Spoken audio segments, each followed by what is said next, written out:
متحدہ میں اسرائیل کے مندوب نے آج پی ٹی آئی کی زبان بولی ہے وہاں پر،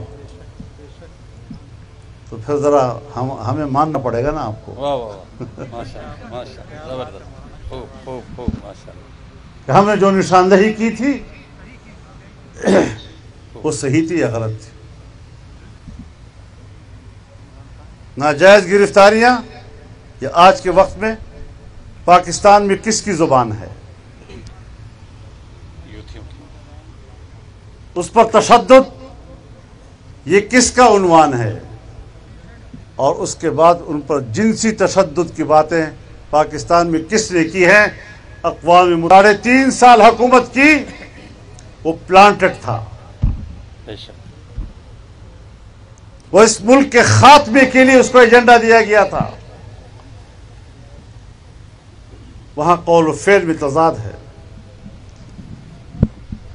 لوگوں کے سامنے کہو امریکہ مرد آباد، اور کاغذ پہ دستخط کرو تو امریکہ زندہ باد۔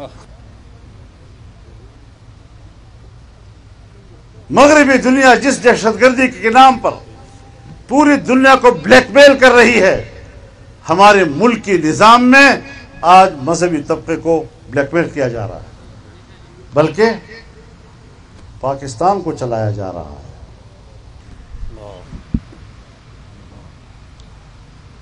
اسرائیل اپنی قیام کے بعد اپنی زندگی کا آغاز پاکستان کے خاتمے کے اہداف سے کرتا ہے، اور پاکستان میں لوگ پھر رہے ہیں، کہتے ہیں جی اسرائیل کو تسلیم کیا جائے۔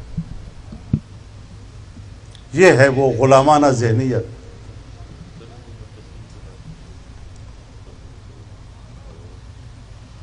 اور آج تو آپ نے سن لیا ہوگا نا کہ اسرائیل نے کل کیا کہا، اقوام متحدہ کے فورم پر کہا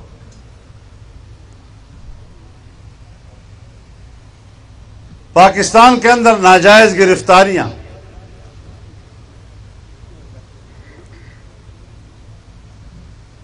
پاکستان کے اندر تشدد، اور پھر تشدد سے آگے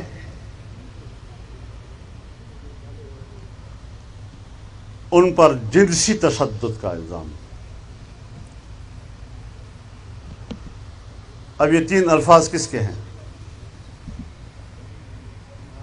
ناجائز گرفتاریاں یہ آج کے وقت میں پاکستان میں کس کی زبان ہے؟ اس پر تشدد یہ کس کا عنوان ہے؟ اور اس کے بعد ان پر جنسی تشدد کی باتیں پاکستان میں کس نے کی ہیں؟ اقوام متحدہ میں اسرائیل کے مندوب نے آج پی ٹی آئی کی زبان بولی ہے وہاں پر،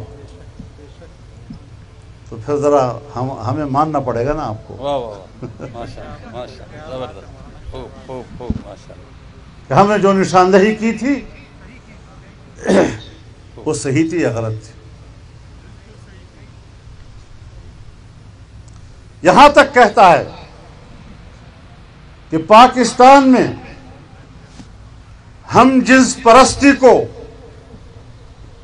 جرم کے زمرے سے نکالا جائے۔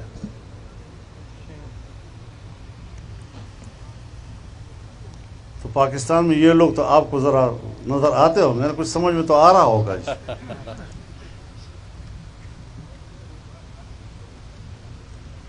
یہ وہ جنگ ہے جو ہم لڑ رہے ہیں، یہ تہذیب کی جنگ ہے۔